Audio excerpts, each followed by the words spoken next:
நிச்சயமா கோபத்தில் இருக்கிறாங்க. அதாவது இந்த தேர்தல் மட்டும் நேர்மையான முறையில் நடந்திருந்தால் திமுக டெபாசிட் இழந்திருக்கும்.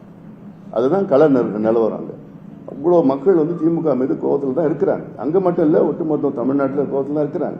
ஏன்னா இது கள்ளக்குறிச்சி வந்து பக்கத்து மாவட்டம் தான் எல்லாமே. அங்கேயும் விழுப்புரத்திலே பார்த்தீங்கன்னா, விழுப்புரம் மாவட்டத்திலே சமீபத்தில் 11 பேர் கள்ளச்சாராயத்தை குடிச்சு அதில் ஒருத்தர் இறந்துட்டார். இன்னும் கொஞ்சம் பேர் வந்து ஏதோ தப்பிச்சிருக்கிறாங்க. அதுவும் மூடி மறைச்சிட்டு இருக்காங்க. இது சம்பவமே இல்லைன்னு மூடி மறைச்சிட்டு இருக்காங்க அரசுக்கு. அதனால இது ஒரு சம்பவம் தொடர்ந்து நடந்துட்டு வருது. இல்லை எங்க பார்த்தாலும் லஞ்சம் ஊழல் இருக்கு, நிர்வாகமே கிடையாது. அது தேர்தல் ஆணையம் நினைச்சா முடிவு பண்ணலாம். தேர்தல் ஆணையம் நினைச்சா முடிவு பண்ணலாங்க.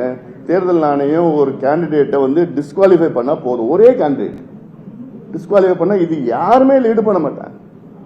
அந்த அதிகாரம் தேர்தல் ஆணையத்துக்கு இருக்கு. இங்க நான் இங்க தமிழ்நாடு பத்தி சொல்லிட்டு இருக்கிறேன். நான் தமிழ்நாடு தான் நடத்திட்டு இருக்கிறாங்க. இங்க அங்க ஒரு ரிட்டர்னிங் ஆபீசர் இருக்காரு. அவர் வந்து டிஆர்ஓ நினைக்கிறேன். அவர் என்ன பண்ணுவாரு? அவருடைய அமைச்சர் அங்க வந்து வராரு. அமைச்சர் மீது கம்ப்ளைண்ட் பண்ண முடியுமா டிஆர்ஓ? அவர் பாவம் என்ன நடக்குதுன்னே தெரியல. அவருக்கு புகார் கொடுக்குறோம், பணம் கொடுக்குறாங்க போறோம் இல்லைங்க அப்படிங்களான்னு கேட்கிறாரு. ஏங்க உங்களுக்கே தெரியலையா? உங்க வீட்டுக்கு பணம் வந்ததுன்னு சொன்னோம். பட் வேற எப்படி வீடியோ இருக்கு.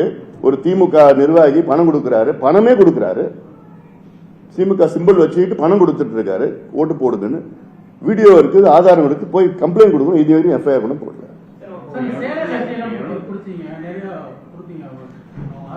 எதுவுமே இது எஃப்ஐஆர் பண்ண போடல. ஒண்ணுமே நடக்கல.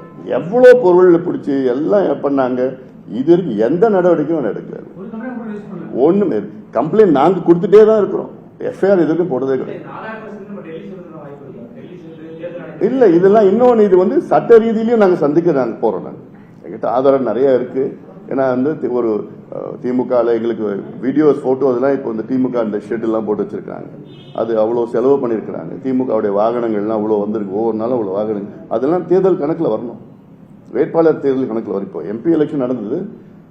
அதுல நாங்க ஒரு மாம்பழம் எனக்கு கொடுத்தாங்க. நான் போறப்ப அந்த ஒரு மாம்பழம் 1 கிலோ 65 ரூபாய் அப்படின்னு எங்களுக்கு தேர்தல் கணக்கு செலவுக்கு போட்டிருக்காங்க. ஒரு மாம்பழம் யாரு ஊருக்காரங்க எனக்கு ஒரு மாம்பழம் கொடுத்தாங்க. அது வந்து தேர்தல் கணக்குல வருது. ஊருக்கு போறப்ப பூ போட்டாங்க. அது வந்து அவங்க வீட்டுல பூ போட்டாங்க. அந்த பூ வந்து 1 கிலோ பூ 15 ரூபாய், 50 கிலோ பூ அப்படின்னு சொல்லி எங்களுக்கு தேர்தல் வரவு செலவு கணக்கு போட்டாங்க. தருமபுரியில் போட்டாங்க. அப்போ அப்படி இருந்த சூழல்ல இங்க கணக்கு இல்ல. எல்லா ஊர்லயும் பிரியாணி ஓடிட்டு இருக்கு, எல்லா ஊர்லயும் மது கொடுத்துட்டு இருக்கிறாங்க. எல்லாம் ஷெட்டு கட்டி வச்சிருக்காங்க. பக்கா ஷெட்டு கட்டி வச்சிருக்காங்க. எல்லாம் கார் கொடி கட்டிட்டு கார் போயிட்டு இருக்குது. ஒரு கார் என்ன கார் எவ்வளவு கார்? இந்த ஷெட்டு கணக்கு பண்ணல 4 கோடி ரூபாய் வருது. இந்த கார் கணக்கு பண்ணாலே கிட்டத்தட்ட வாகன செலவு, ஒரு நாள் வாகன செலவுன்னு சொல்லிட்டு பண்ணிட்டா அதுவே கிட்டத்தட்ட ஒரு 2.5 கோடி வருது. அதுல